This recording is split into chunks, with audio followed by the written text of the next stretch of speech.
Hey guys, tonight we're slipping softly through the folds of time itself to a world where your birthday might fall in winter one year and autumn the next, where February sometimes just vanishes, and where one man, draped in a blood-stained toga and an even more chaotic schedule, decides to fix the calendar using a system he may or may not have borrowed from Egypt. You're standing on a dusty Roman street, mid-morning sun warming the bricks, and the air smells like olives and burnt parchment. Somewhere nearby, a town crier is shouting the date, and even he sounds unsure. It's the 4th of Sextilis. No, wait, maybe Quintilis.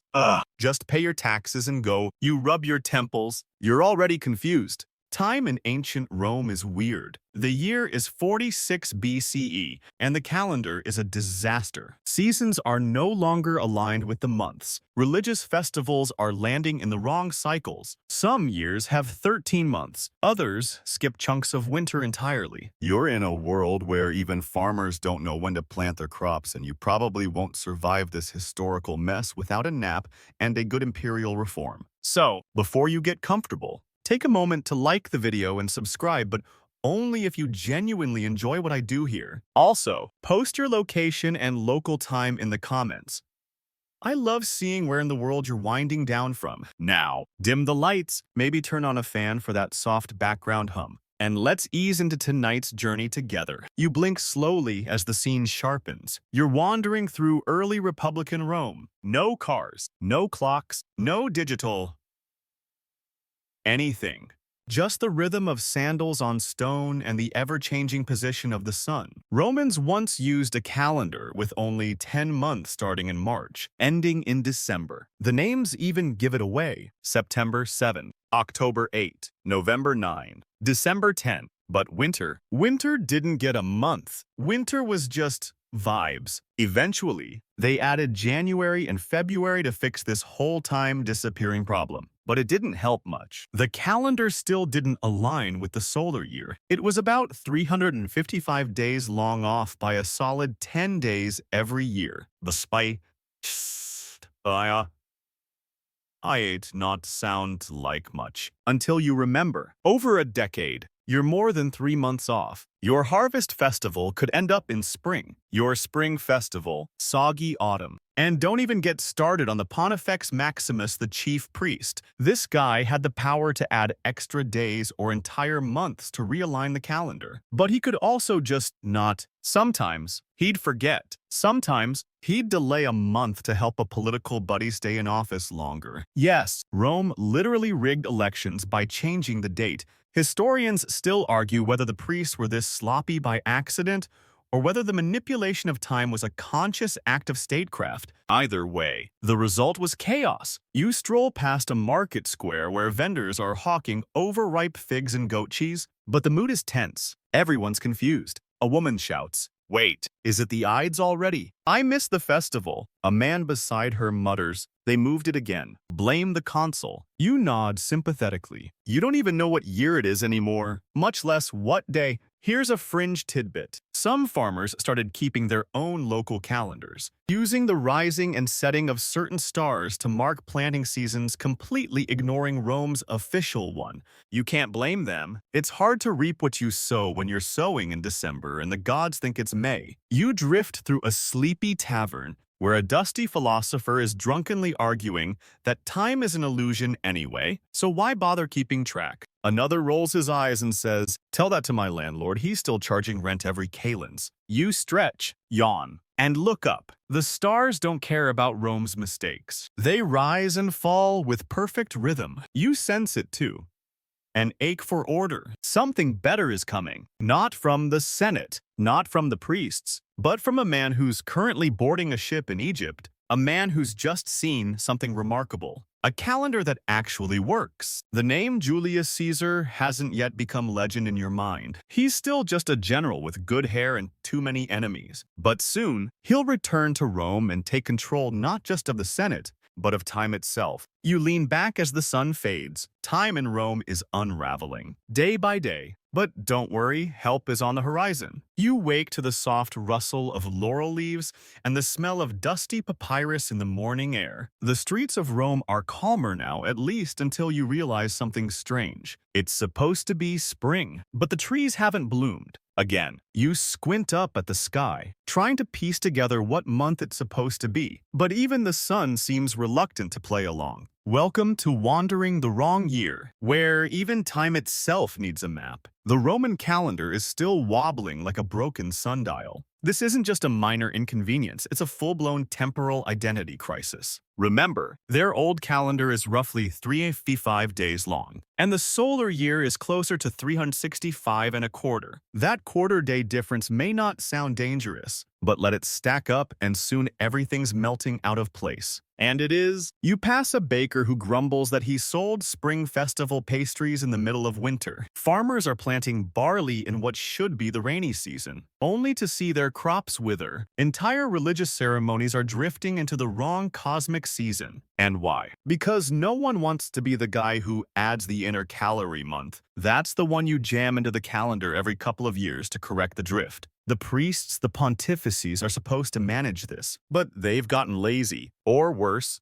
strategic. Historians still argue whether Rome's calendar slide was due to genuine neglect or a cunning power play. See, elections in Rome were held at certain times. By stretching or compressing the calendar, you could keep allies in office longer or boot enemies early. So if you're a high-ranking priest with political motives, all you need to do is, forget to intercalate the year. Suddenly, your favorite consul gets an extra few months in power. Democracy's great when time bends in your favor. And here's a fun little fringe tidbit. Some Roman senators kept personal calendars just to survive this bureaucratic nightmare. Picture them in togas, huddled in back rooms, whispering, "No, it's not March yet. Don't trust the form board." You're basically living in the ancient version of a glitchy Google Calendar, except with more marble statues and much higher chances of getting stabbed. You pass a schoolroom where children are learning to recite the months Martius, Aprilis, Maius, but their teacher pauses halfway through. He's forgotten if they're still in Mercedonius, the inserted correction month. He sighs and says, "Just skip to June."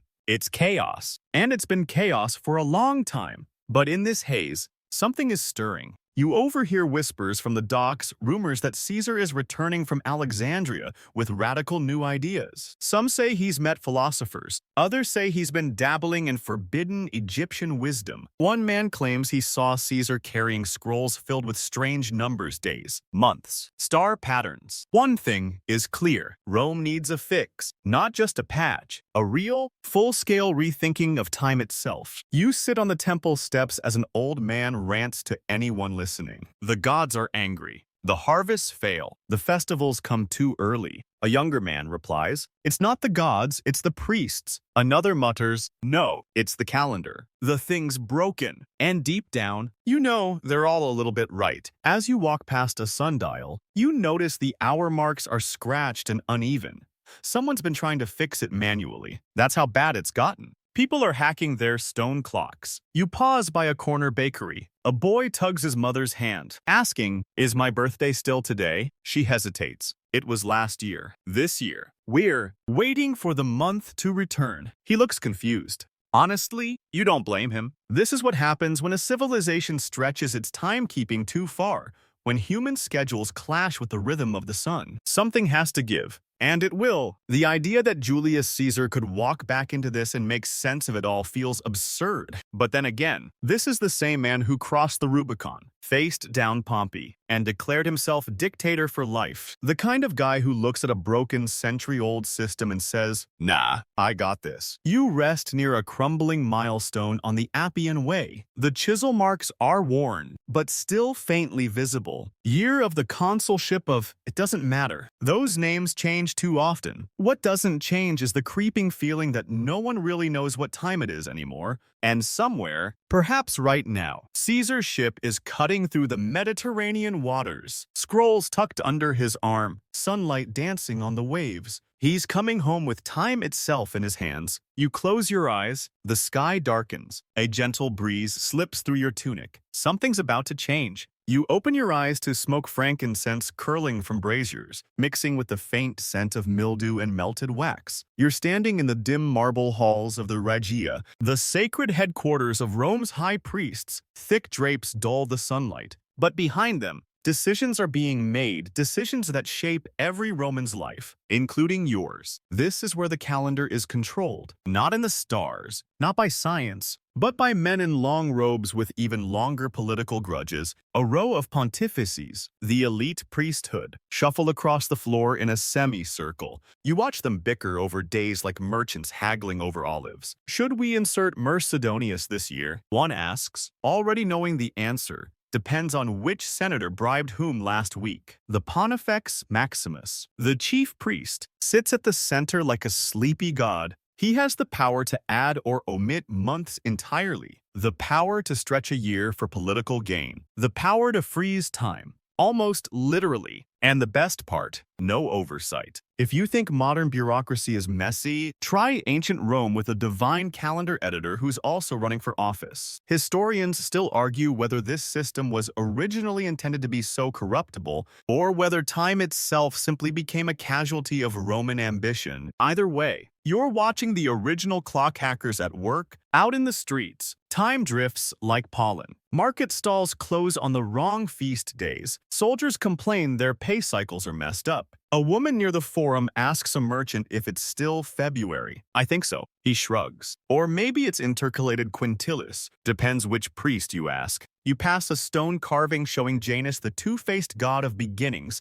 and transitions, grinning awkwardly. Fitting. Rome's calendar is just as two-faced. Now, here's a delightful little fringe tidbit. Intercalary months. Those temporary patches in the calendar weren't even always the same length. Some were 27 days, others 23. Once, there was one that lasted only a week because, wait for it, the priest forgot to write the full decree before the scribe left town. That's how loosely Rome was holding time together. You step over a small boy drawing days in the dirt with a stick, asking his father, "Is today the festival for Juno?" The man sighs and says, "We already missed it. It came early this year." The boy keeps drawing, undeterred. He adds a son. You feel a pang. Everyone's trying to keep track. Everyone's failing. Even temples are confused. A priest at the temple of Saturn prepares an offering, then pauses, flipping through a scroll. Wait, was Saturnalia last week? Or is it next? He gives up and sacrifices the goat anyway. The gods will understand, hopefully. Meanwhile, far away in Alexandria, Julius Caesar has just finished watching the Nile flood exactly when the Egyptian calendar predicted it would. No priestly edits, no surprise months, just math, precision, time behaving like it's supposed to. He's fascinated. And you're stuck here in Rome, in the smoke and echo of men who hold time like a puppet string. You lean on a pillar, listening. The priests are now arguing whether the next year should have 378 days or just 355. One gestures wildly with a scroll, insisting. It depends how long the consuls need to stay in office. You stare in disbelief. The gods are silent, but the elections are not. Still, the pontifices aren't all evil. Some genuinely want to fix things, but they're trapped in a system that no longer aligns with nature or reality. The calendar is now a weapon, and they're soldiers without a manual. A priest passes you, robes brushing the stone floor. He smells of ink and wine. You look lost. He mutters. You nod. You are. So is everyone. Because in Rome, time is no longer a river. It's a puddle, shifting, murky, stagnant. But the tide is turning. You feel it like a heartbeat. Beneath the stone, change is coming. Caesar is coming. And the priesthood, for all its smoky rituals and secret decrees, is about to lose its most powerful toy. Outside, a merchant laughs bitterly. At this rate, my son will be born before my wedding date even arrives. Someone else jokes. Maybe next year we'll celebrate New Year's twice, just to be sure. You smile, but only a little. Because you know better. The system's breaking. Everyone feels it. And Julius Caesar, he's already planning something that will tear the calendar out of these marble halls and put it in the hands of the sun. You lean against a sun-warmed column as the gates of Rome slowly creak open. Not for an invading army this time, But for a man returning from the edge of empire with a vision sharper than any sword he's ever wielded, Julius Caesar strides back into the city, not just as a general or a would-be dictator, but as a man carrying something far stranger, math, and more disturbingly, ideas. He's tired, the kind of tired that comes from months at sea and years at war. But you can tell something's changed. His mind is burning, not with conquest, not with rhetoric, but with a simple, relentless obsession. The calendar is broken, and he is going to fix it. You follow at a distance, sand clinging to your feet, as Caesar waves off his usual military entourage and heads straight for his scribes. He slaps a scroll on the table. It's covered in lines, cycles, and odd markings, Egyptian markings. At the top, the word Heliopolitan is scrawled. This is the system he saw in Alexandria, a calendar that actually follows the sun, one that doesn't need priestly tinkering, one that doesn't require faith, just calculation.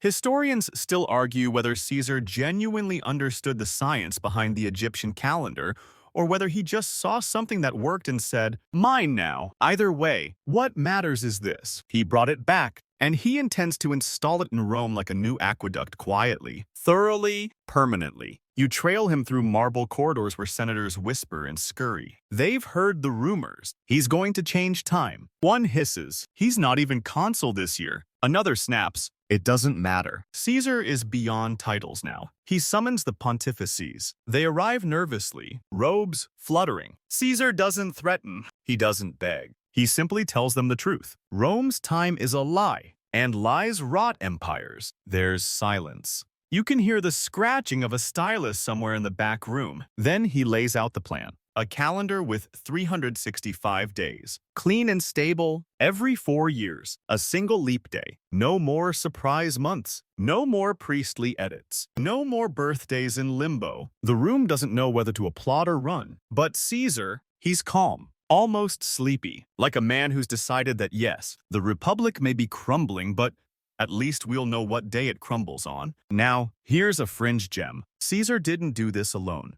Tucked into the footnotes of history is a name, Sosigenes, a Greek-Egyptian astronomer who likely did most of the hard math. You'll meet him properly soon. But for now, just know that behind Caesar's bold move was someone who actually knew where the stars were. You catch your breath near the Senate steps, watching chaos unfold. Calendar reform is a threat to more than tradition. It threatens influence, money, power. A predictable calendar means predictable taxes, predictable elections. It yanks the rug out from the feet of manipulators. Some priests resist, some merchants complain. But what about the festival of Consualia? "I already paid the musicians," one wails. Caesar shrugs. "Celebrate it again next month. Call it a warm-up." You walk alongside a butcher sharpening his knife. "I just want to know when Saturnalia is," he grumbles. You nod. "Fair enough." Caesar moves fast, too fast for some. Within months, the decrees are carved into tablets, the new schedule published. And not everyone is ready. You pass a young couple arguing. "You said we'd marry in Martius. It was Martius when I proposed." "Well, now it's Unius and you're stalling." This is what reform looks like in real time. Confusion, fury, and under it all, an odd, growing calm. Like a fever breaking. You catch sight of Caesar again. He's watching the sun set over the field of Mars, arms folded, eyes half closed. Someone asks him if he's sure this will work. He doesn't answer directly, just says, "It works in Egypt." Then adds, "And Egypt has pyramids. Rome has priests. I know which I trust more." You sit on the grass, dizzy with the enormity of it all. You're witnessing a civilization change its heartbeat, not through war or fire, but with numbers. And in this moment, just before the reform becomes law, you realize something subtle and strange. Julius Caesar hasn't just returned to Rome. He's returned with time in his pocket. You wake to seagulls and the gentle slosh of water. You're no longer in Rome. The air is warmer, silkier, and it smells like papyrus and lotus. You're in Alexandria now, drifting backward in a time to trace the real source of Caesar's obsession. Because while Caesar will get the credit, the inspiration began here in the land of flood and sun and meticulous astronomical records stretching back over 1,000 years. Egypt didn't just build pyramids. Egypt built time. You pass a line of robed scholars walking along the shaded corridors of the great library. One stops to adjust his scroll case and mutters to a colleague, "Sirius rose exactly on the 7th morning after the equinox." The other nods. This, in Egypt, is how you talk about the year. Egypt's calendar doesn't rely on priestly edits or cloudy moon sightings. It's solar, clean, 12 months of 30 days each, plus 5 extra feast days at the end. Epigomenal days. If you want to sound fancy at parties, no leap years, no surprises, just harmony between heaven and earth. Historians still argue whether the Egyptians truly invented this system on their own, or whether it was refined over centuries with Babylonian or Greek influence. But when Caesar saw it, he saw something Rome desperately lacked: order. You trail behind him as he's introduced to a certain man, Sosigenes of Alexandria, a name easy to overlook, but one you'll want to remember. He's the quiet architect behind Caesar's big fix, an astronomer, philosopher, calendar whisperer. He greets Caesar not with reverence, but with curiosity. "You've come to change Rome's time," he asks. Caesar replies, "I've come to understand it." You listen as they walk, their voices echoing through tiled halls filled with star maps and strange diagrams. Sosigenes explains how Egypt's calendar sticks to the solar year, not the lunar whims Rome obsesses over. He sketches orbits in the sand, talks of equinoxes, solstices, of adding a single leap day every 4 years to account for the quarter-day drift. A quarter day, that's it. That's the problem. A calendar that's off by 1/4 of a day per year drifts by a full day every 4 years. After decades, you're planting spring wheat in the snow. And Sosigenes, so bummed, Cheese has a solution. He calls it elegant. Caesar calls it revolutionary. You call it finally making sense. As they stroll along the harbor, Caesar asks why the Egyptians never fixed their own leap year issue. Sosigenes shrugs. "We measure time. We don't always feel the need to correct it." You chuckle. "Rome, of course, can't leave anything imperfect." Here's a fun fringe fact. The Egyptians did try to add leap days once, during the reign of Ptolemy III, but the people protested. They liked their 5 festival days. They liked their math messy. That plan was scrapped until Caesar came along and said, "Let's do it anyway." You find yourself on a rooftop that evening, watching the stars rise above Alexandria. The city glows gold and quiet. Sosigenes points out the Heliacal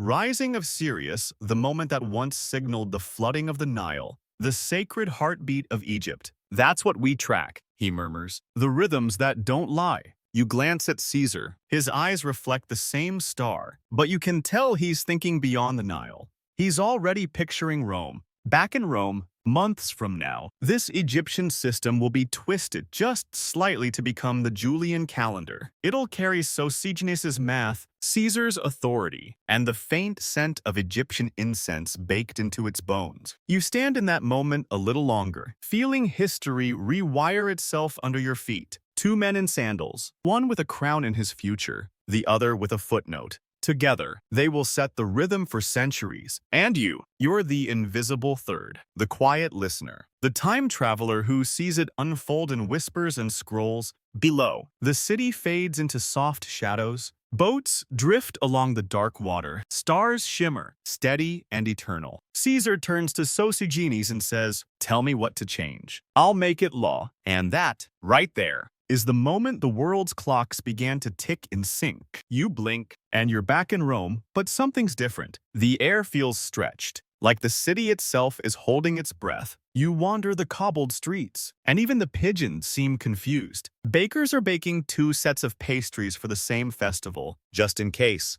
Priests are cross-referencing the moon. Nobody really knows what day it is anymore. Until now, because this is the moment Caesar introduces the leap year. You hear the announcement shouted from the rostra, starting immediately. The Roman calendar will consist of 365 days, with 1 extra day added every 4th year. A day that doesn't belong to any month. A ghost day. A time loophole that resets the solar drift like clockwork. You stand beside a merchant scratching his head. "Wait," he mutters. "So February gets taller." Another Roman adds, "Every 4 years." "Yeah, but only February." For some reason, everyone agrees to not question it too much. Here's how it works. The solar year, is approximately 365 days long, but the old Roman calendar had no way to account for that. 25. So after 4 years, they were a full day off. After 40 years, 10 days. After a century, you'd be celebrating the spring equinox in flip-flops. With the leap day system, Caesar finally plugs that annual leak. Historians still argue whether Caesar fully understood the long-term consequences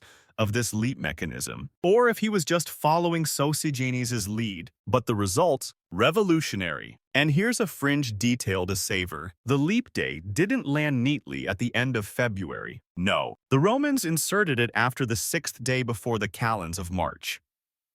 A date so awkwardly specific that scribes had to write the same day twice. That's right, February 24th appeared twice. The second one was your bonus. You pass a couple arguing in the forum. So your birthday's on February 24th. Yes, but which one? The second. But you weren't born in a leap year. I was born between 6th and 6th again. This continues until someone throws a fig. Leap days would become rare and mystical. They'd only come once every 4 years unless someone messed up the math. Which, spoiler, they will, but not today. Caesar issues the decree with typical Roman flair, not just with announcements, but with marble inscriptions. He wants this new calendar to feel immortal, not a patch job, but a system, a clock for an empire. And the reaction, mixed, to say the least. You pass a senator grumbling. So Caesar thinks he can just add time now. A slave replies, he already conquered Gaul and the Senate. Time was next. Children begin playing a new game, leaping into puddles on the bonus day. Some shopkeepers offer discounts. One bakery names their new dessert Leap Loaf. You eat too. You sit beneath a fig tree watching the sun go down. The sky is soft pink and gold, and it's finally doing what it's supposed to, matching the season. For the first time in decades, the calendar and the cosmos are shaking hands. Still, not everyone is convinced. A priest from an older sect frowns deeply. The gods chose the old calendar. This is hubris. But another quietly replies, or maybe it's maintenance. You get it? The leap year is a fix. Yes, but also a compromise. A reminder that human time will always chase celestial truth and never quite catch it. A farmer nearby hears about the leap day and just nods. Good. My wheat's been mad at me for 10 years. You look up, somewhere. Caesar is already plotting the next move. The final adjustment. The longest year the world will ever see. But for now, in this brief moment of alignment, you feel something rare and golden, stability. The sun sets exactly when it's supposed to. You awaken to a strange, uneasy stillness. Rome isn't moving, not because it's sleeping, but because it doesn't know what time it is anymore. You rub your eyes and step into the city's heart, where time is now longer. Stretched. Artificial. Julius Caesar has unleashed a monster, not a metaphorical one, an actual, mathematical beast. The year of confusion. That's what they'll call it later. Officially, it's 46 BCE, but in Rome, it's the year that just wouldn't end. You pass a town crier slumped against a column, mumbling dates like a broken hourglass. Today is, the 23rd day of the intercalated month, or maybe the 14th of the extra Mercedonius. Someone throws him a coin. Just say it's a Tuesday. To fix the years of drift that had piled up under the old calendar, Caesar didn't just install a leap day and move on. No, he had to resync everything. The equinox was supposed to fall in late March, but it had been slowly drifting backward for generations. Festivals were wrong. Harvests were off. Temple rituals were happening at the wrong moon. So Caesar went full nuclear. He extended the year, 445 days. Not a typo. The last year of the old calendar had to be stretched to 445 days to pull everything back into place. That's 3 extra months inserted into 1 year. People lost track of time so completely that jokes started flying.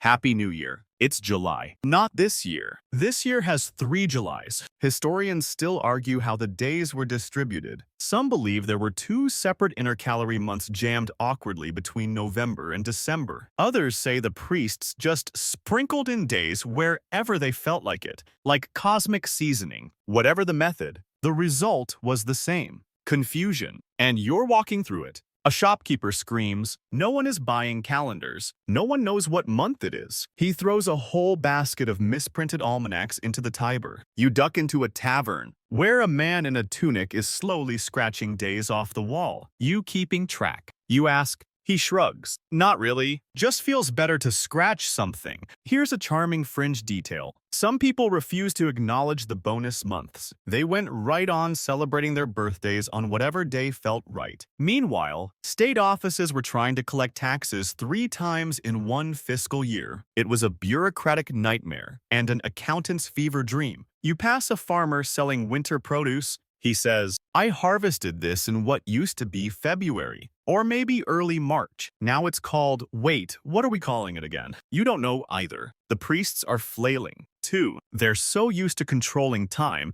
that being handed this monstrous 445-day beast makes them dizzy. One priest gives up halfway through a scroll reading and just mutters, "It's still the same year, just longer." Then he drinks wine straight from the amphora. People start naming the months themselves. Fake March. Stretch April, not December. Children start chanting nonsense rhymes about the months like a game of hopscotch that never ends. And Julius Caesar, he's calm, unbothered. You spot him in the distance, watching the city fumble with the very concept of time, and he seems almost amused. He knows this chaos is temporary. After this bloated, ridiculous, absurdly long year, the calendar will work. The solar drift will be cured. Rome will march forward in sync with the stars. You sit at a fountain, watching reflections ripple across its surface. Time feels liquid now, like it's melting through your fingers. One man walks by saying, "This year ruined my birthday." Another replies, "This year gave me 3 birthdays." You smile. Both are technically correct. As night falls, a silence settles over Rome. Not peace. Exactly. Just exhaustion. Everyone's too tired to argue, too calendar fatigued to care. They just want the year to end. And eventually, blessedly, it will. But until then, you'll drift in the longest, weirdest, most frustrating year in Roman memory. A year that almost broke time just to fix it. You lie back, hands behind your head, and stare up at the stars. They haven't moved at all. The year finally dies. You step cautiously into a new Rome, where the air is lighter, the shadows sharper, and the dates at long last make sense. Or at least, they're trying to, because now that Caesar's reforms are in place, the real fun begins. Public reaction. Confused screaming. You walk past a bakery with a sign that reads, "Opening Special, half off on Ides Day." Someone has crossed out Ides and written Kellens. Beneath that, ask for Lucius. He probably knows what day it is. No one does. Caesar's shiny new calendar has landed, and the people of Rome are spiraling. Not because it's wrong, no. Technically, it's correct. The math is good. The sun is pleased. But centuries of habit don't evaporate overnight. The old lunar rhythms, the half-remembered feast days, the mental maps of when spring feels like it should begin, all of it clashes now with a cold solar grid. A woman shouts, "Why is my birthday in the rain this year?" A man beside her replies, "It's supposed to be. It's always been in the rain." She huffs, "Last year it was in August." He nods, "That was the 2nd August. Nothing counts from that year." You keep walking, trying to stay invisible. But the calendar chaos is everywhere. Roman citizens are suddenly waking up to find their sacred festivals arriving out of sync. Lupercalia is too close to planting season. Saturnalia now falls after the solstice instead of before it. And the Senate, they're furious because Julius Caesar hasn't just reorganized dates, he's reorganized power. Historians still argue whether Caesar's calendar reform was mainly about science or strategy. The truth? Probably both. A fixed calendar meant fixed terms. Fixed terms meant you couldn't extend your consulship with calendar tricks. That's bad news for senators who loved a conveniently delayed end date. You overhear 2 of them arguing near a marble statue. He stole time itself. He gave it back to the sun. He rescheduled the feast of Juno. He also eliminated the month where I used to take bribes. Fair, but it's not just politics. Merchants are panicking. Birthdays and market anniversaries don't align with inventory cycles anymore. Tax collectors are knocking at doors saying, "Yes, I know you already paid, but that was in the old December." Even astrologers are flustered. One man in a purple robe shouts, "All my charts are wrong. Mars was supposed to rise during Scorpio." Another mutters, "Blame Sosigenes." Greek math always ruins mysticism. Speaking of Sosigenes, Rome barely acknowledges him. He's vanished from public view, back to Alexandria, or perhaps just to his telescope.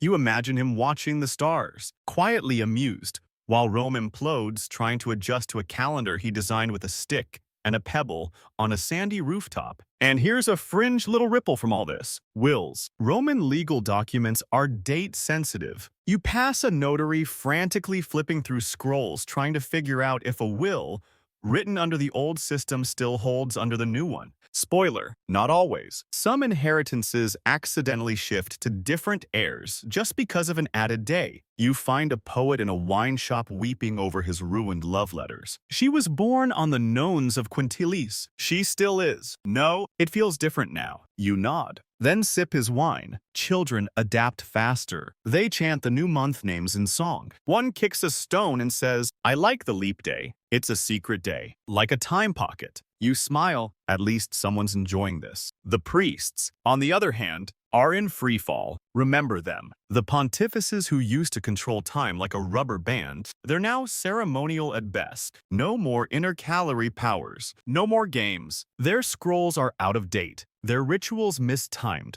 One priest throws his calendar tablet into a fire and shouts, "Let Jupiter sort it out." You stroll through the forum as a new carving is unveiled. The official Julian calendar etched in marble. Long, flat, and terrifyingly consistent. A child touches it with awe. An old man scoffs and mutters, "It'll never last." Spoiler, it will. Well, mostly. Night falls. The moon glows overhead. Indifferent to all of this, you lie beneath a fig tree. Eyes heavy, somewhere nearby, a woman is telling her neighbor, "My son was born in the year of confusion." He says he doesn't believe in time. The neighbor nods. He's not wrong. You breathe in the cooling air. The stars are finally in their rightful place, but you can still hear Rome groaning under the weight of its new clock, adjusting, complaining, learning, time. You realize isn't just about the sun or the moon. It's about people, and they're always the slowest part to catch up. You wake with dew on your eyelashes and the faint sound of sandals echoing down a marble corridor. But this time,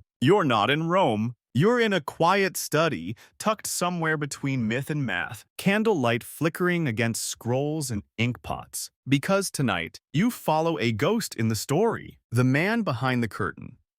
Sosigenes. He's not a senator. He's not a general. He doesn't even get a statue. But without him, Julius Caesar's grand calendar reform would have been little more than political theater. You step softly beside him as he sits hunched over a stone table, measuring angles between constellations, scratching numbers into a wax tablet. His robes are modest, stained with ink and something suspiciously like honey. His mind, sharp as a dagger, only pointed at the stars. He's Greek, probably Alexandrian. Possibly a student of Aristarchus or some other long-lost thinker whose work floated into Egypt with the tide of history. We know almost nothing about him. Historians still argue whether he was an official court astronomer, a quiet scholar, or just a very persuasive guy with a star chart and good timing. What we do know, he was brilliant. You glance over his shoulder. He's comparing Rome's lunar calendar with the solar measurements of Egypt, carefully noting how Rome's timekeeping drifts away from the actual seasons. You see diagrams of orbits, the Earth's tilt, and a carefully etched fraction, 365,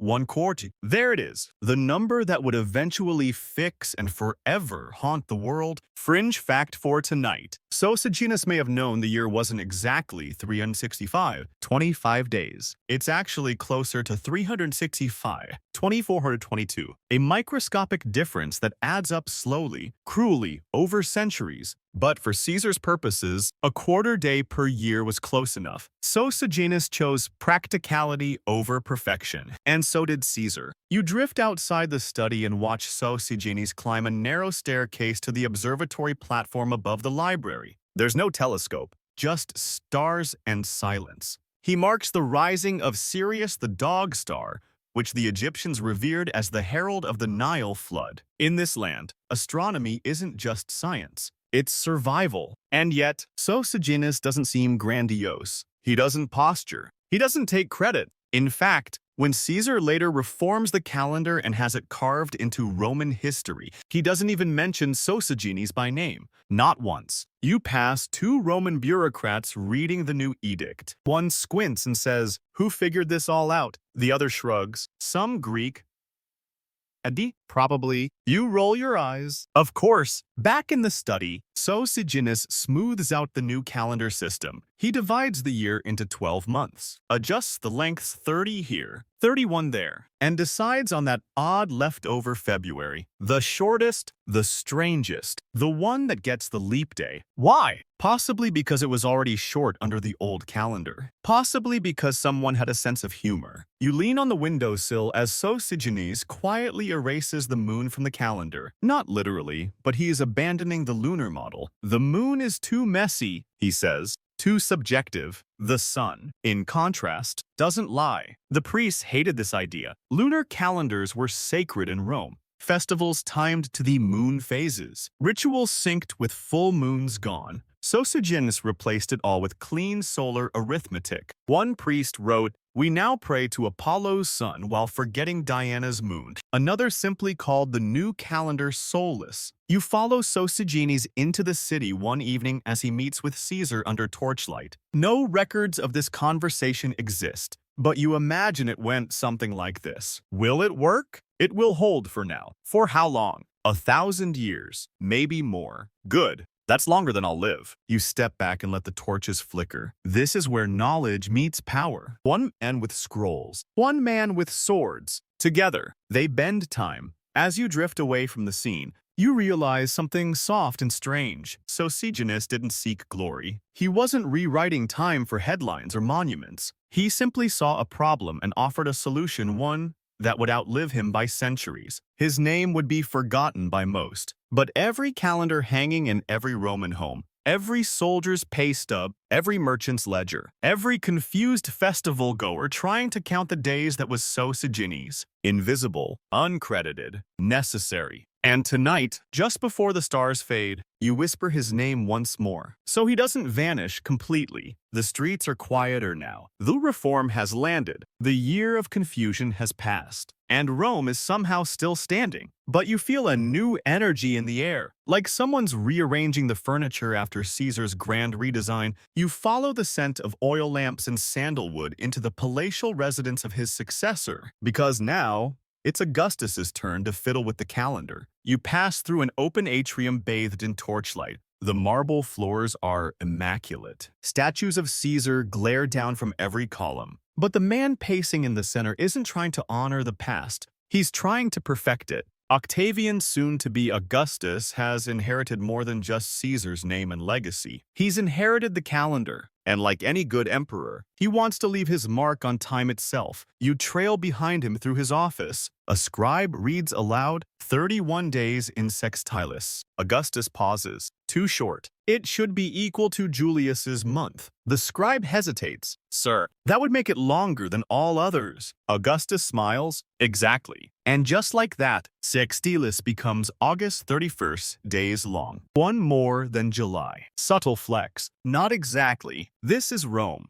It's a full-on ego parade. Historians still argue whether Augustus truly demanded the change out of vanity, or whether the Senate suggested it as a gesture of loyalty. Either way, the outcome is carved in every wall calendar to this day. July for Julius, August for Augustus. All hail the emperors of time. Here's a fun fringe tidbit. To accommodate this imperial balancing act, February lost even more days. It went from 29 and down to 28 on non-leap years, becoming the runt of the calendar litter. Also, Augustus's month could sit tall and smug beside Caesar's. If February had feelings, it would probably need therapy. You pass a group of citizens at a bathhouse arguing over the changes. Why does August have 31 days now? Because the emperor likes it that way. That's it. That's Rome. You can almost hear February whimper, but Augustus didn't stop with month names. He also tweaked the leap year schedule. Turns out, some officials misunderstood Caesar's instructions and started inserting a leap day every 3 years instead of 4. After a few decades, spring started to drift forward again. Augustus, ever the micromanager, ordered a freeze no leap years for 12 years straight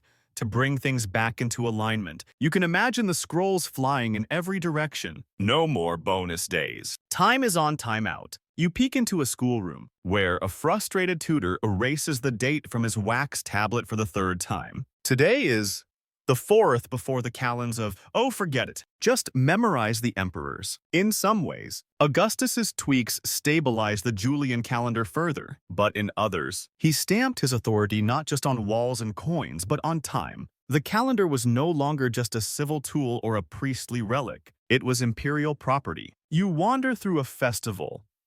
In progress, one of the newly rescheduled holidays Augustus adjusted to better align with his military triumphs. Fireworks pop, music swells, and somewhere, a senator mutters. This used to be in September. You don't tell him that September's name still means 7, even though it's now the 9th month. It's too late for logic. The calendar, you realize, is now a tapestry of imperial edits and stubborn leftovers. Months renamed, days shifted, traditions repurposed, and yet the structure still holds. You pass an old woman tending to her herb garden. She squints up at the sky and says, "I don't need a calendar to know when to plant." You smile. Time may belong to emperors, but the seasons still whisper to those who listen. As night creeps in, you walk past a sundial Augustus had installed outside his temple. It's massive, impressive, slightly inaccurate. The shadow falls in the wrong place. Even emperors can't conquer the sun. Still, Augustus tried, and in his own way, he succeeded.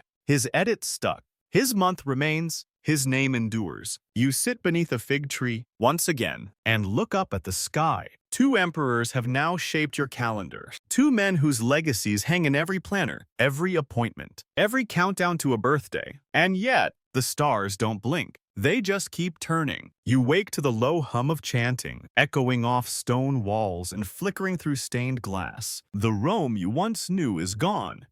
Empires have risen and fallen, and now you find yourself in the early folds of Christendom. And the priests, they're back in charge, but not the old Roman pontifices. These are bishops and monks, and they're using Caesar's solar calendar not to manipulate elections, but to solve the greatest divine riddle of the early Christian church. When is Easter? You slip into a quiet monastery. Somewhere in the misty belly of Europe, candles burn low. A monk adjusts his sand-filled hourglass while scribbling furiously. He's not writing scripture, he's writing math. Because predicting Easter, it turns out, is a nightmare. Christians needed to align Easter with the Jewish Passover, which was lunar, but also keep it tethered to the spring equinox, which was solar, and avoid it landing on the same day as pagan festivals, which were, frankly, everywhere. So they used the Julian calendar as a base. But it wasn't built for such divine juggling. You peek over the monk's shoulder.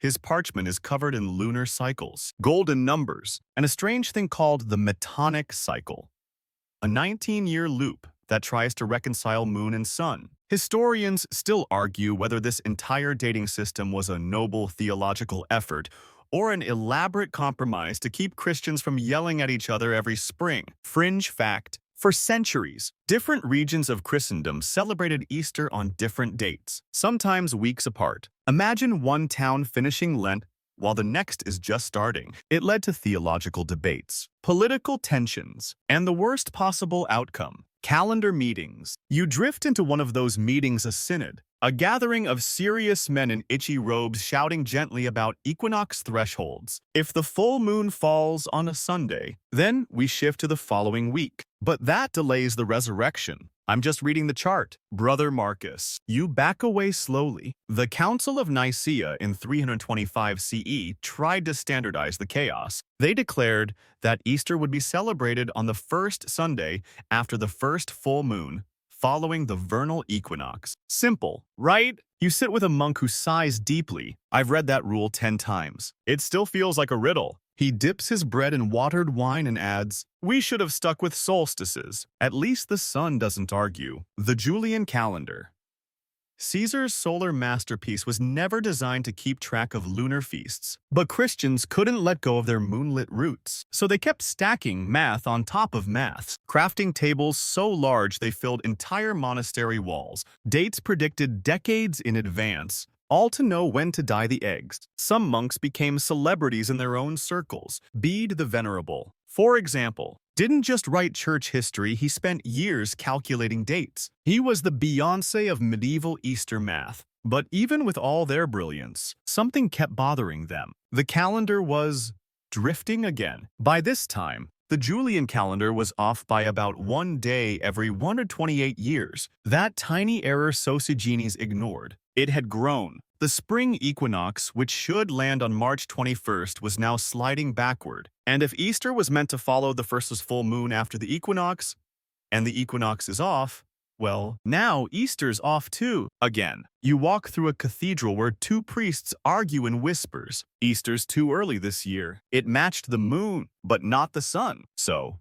move the sun. You walk away before someone suggests crucifying a sundial. Even lay people began noticing. Farmers said, planting on Lady Day feels wrong now. Fishermen mumbled, the moon's not where it should be. And slowly, pressure began to rise not from emperors or generals, but from the church. A new reform was brewing, not to serve politics or empire, but to serve theology. But that's for another night. Tonight, you listen to the monks, quiet, tireless, tapping out dates in dim light, trying to stitch together sky and scripture. They weren't trying to rule the world, just trying to make Easter land where it felt holy. A chill clings to your robe as you drift into the Middle Ages, where candlelight is flickering, calendars are rotting, and nobody quite knows what century it is. Welcome to medieval mayhem.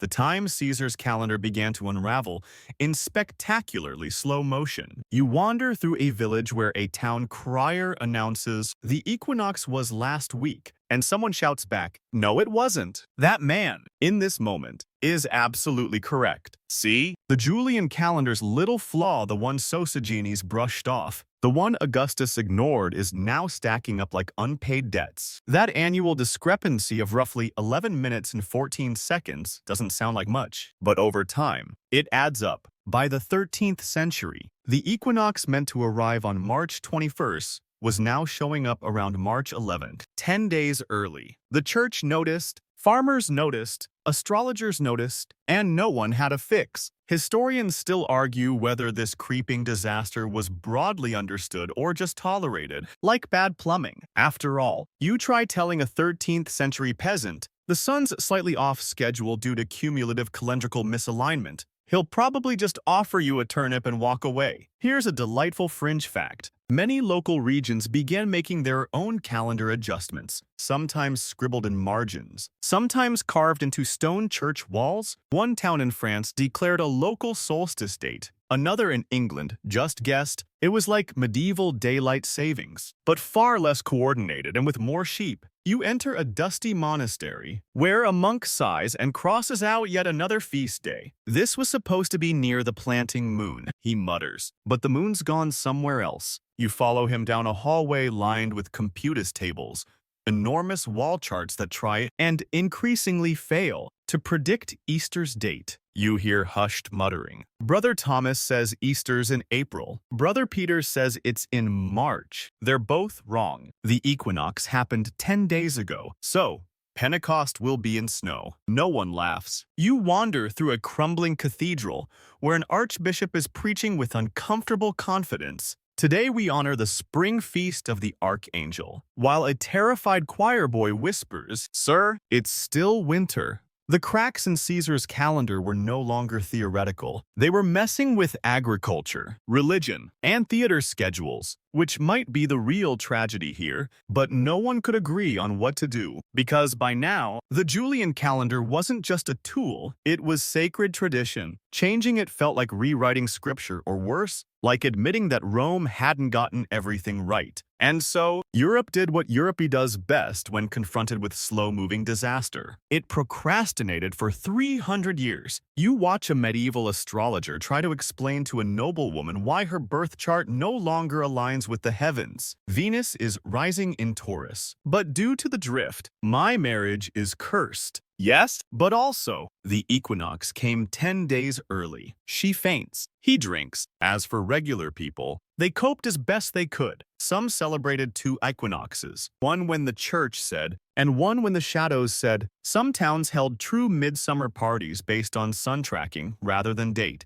Others just stopped caring altogether. And in the midst of this confusion, a whisper began to spread that maybe, just maybe, Caesar's grand fix had expired. You step into a small stone classroom where a student asks, "Why is the sun wrong?" The teacher chuckles and says, "It's not the sun. Boy, it's us." You stand silently for a moment because you realize you're walking through the decay of certainty. The calendar, once crisp and clean, built by emperors and tuned by monks, is becoming a muddy, bloated thing. Time itself is fraying at the edges, but the church is watching, waiting, counting the drift. And soon, very soon, someone will pick up Caesar's broken timepiece and decide to hit reset. You wake to the sound of bells, dozens of them ringing across Europe like nervous heartbeats. Something big is happening. You sit up beneath the eaves of a cathedral as robed clerics hurry by, clutching scrolls, muttering in Latin,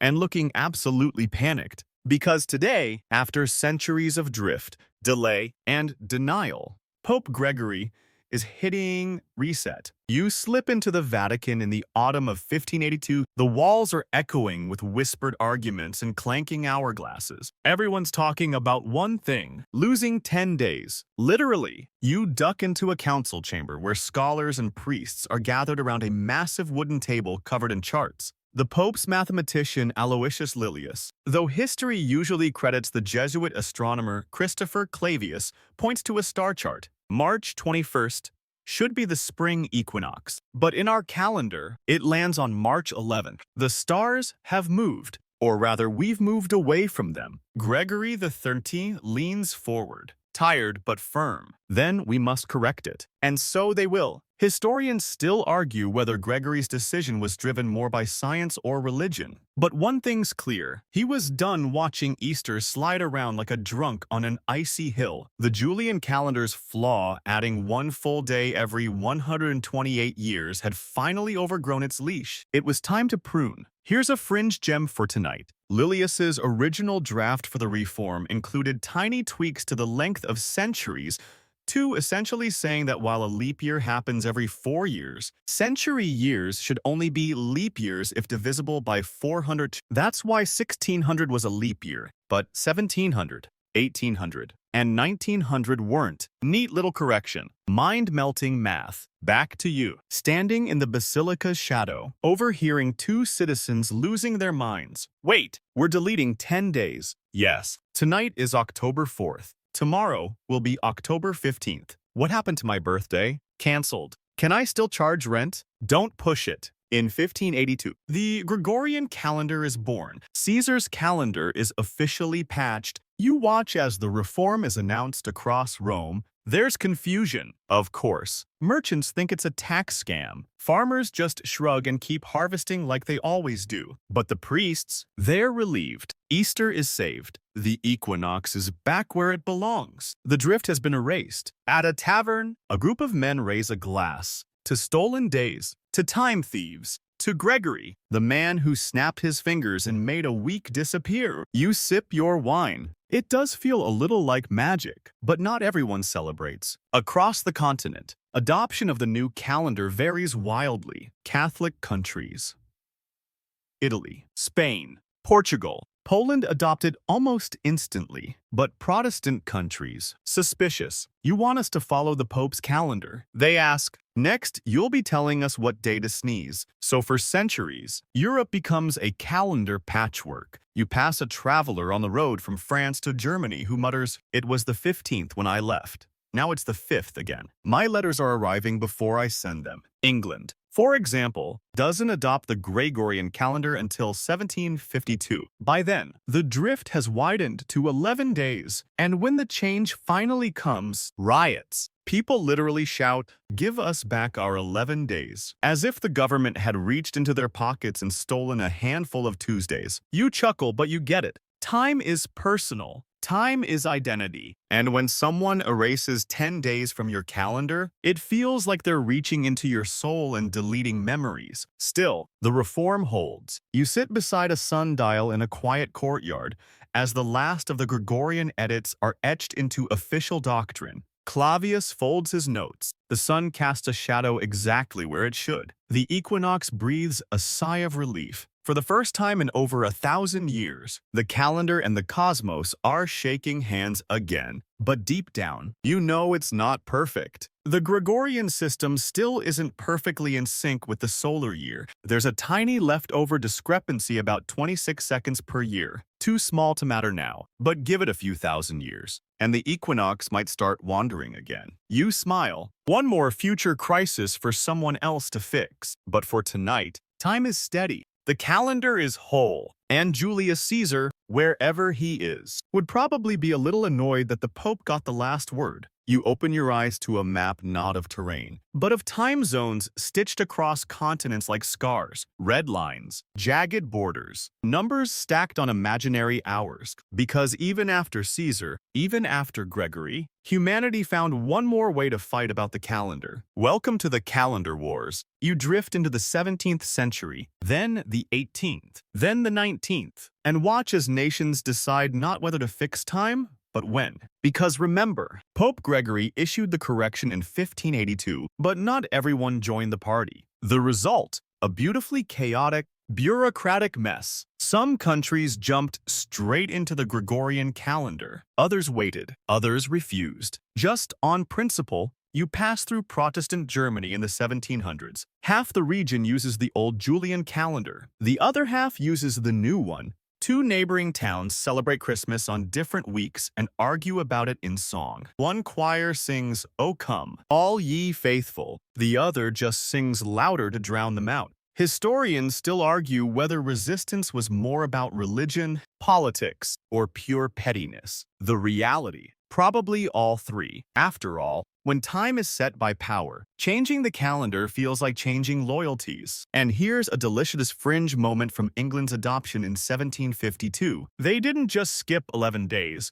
They also had to adjust the start of the year. Until then, the English year officially began on March 25th. So, March 24, 1750, was followed by March 25th, 1751. Confused yet? You should be. You follow a British merchant shouting at his accountant, "Do I owe you for March or not?" Well, which March? The first one. There are two. You hide behind a barrel and quietly scream. Across the ocean. In the early American colonies, things get weirder. Benjamin Franklin supports the Gregorian calendar, but plenty of colonists grumble, one farmer writes in his journal. Time has been stolen by the Pope and Parliament. My chickens don't care. By the 19th century, most of Europe has switched to the Gregorian calendar, but the Orthodox East, still loyal to Julius, Russia, Greece, and other Eastern Orthodox nations cling to the Julian system. Christmas in January. Easter that rarely matches the West.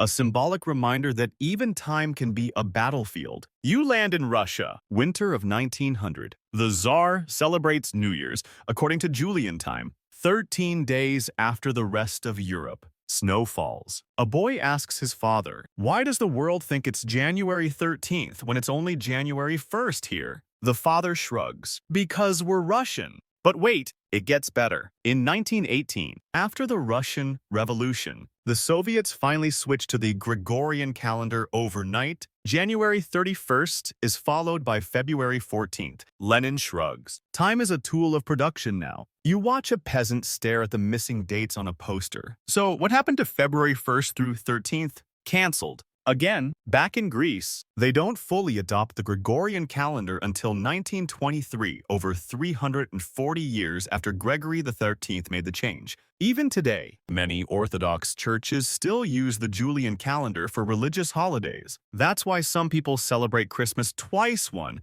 on December 25 and another on January 7th. You step through a tiny Greek chapel where candles flicker beneath a fresco of the Nativity. It's early January, snow on the olive branches outside. Inside, a priest smiles and says, "Rome got it wrong. We have more time." You smile back. Can't argue with that. The modern world now runs on the Gregorian system, international conferences, train schedules, financial markets, all synced. But under the surface, you still feel the fractures, the legacy of every decision Caesar, Augustus, Gregory, and countless unnamed clerics made. There are countries that still adjust their calendars politically. In 2011, Samoa jumped the international dateline, skipping a full Friday just to align with its trading partners. The nation literally erased a day from its history to improve business. You walk along a tropical beach as two villagers toast coconuts.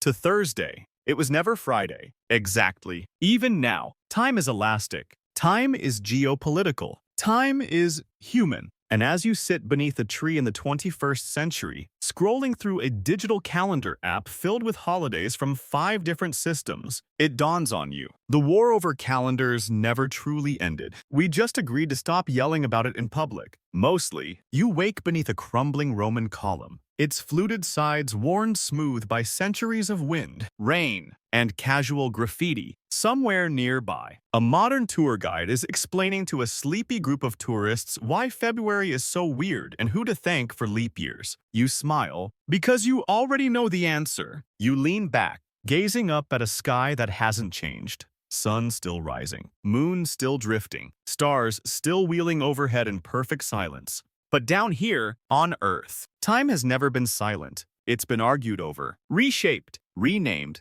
politicized, printed, deleted, and fought for. And the man who set it all in motion, Julius Caesar. You remember him, don't you? Not as the dictator stabbed beneath Pompey's statue, not as the conqueror of Gaul, but as the man who fixed time, or at least tried to. He looked at the lunar calendar that governed Rome bloated, broken, riddled with priestly edits and said, no. Then he sailed to Alexandria, listened to Sosigenes, studied the Egyptians, and returned with an idea radical in its simplicity. Follow the sun. Historians still argue whether Caesar understood the long-term ripple of what he unleashed, or whether he was just trying to clean up an administrative mess. But he changed everything. He wrestled time away from superstition and power games, carved it into something stable, predictable, almost mathematical, and even when his version broke when Gregory XIII had to patch it, centuries later the foundation remained. You stroll through a museum now, where tourists drift past marble busts. One plaque reads, Julian Calendar, implemented 46 BCE.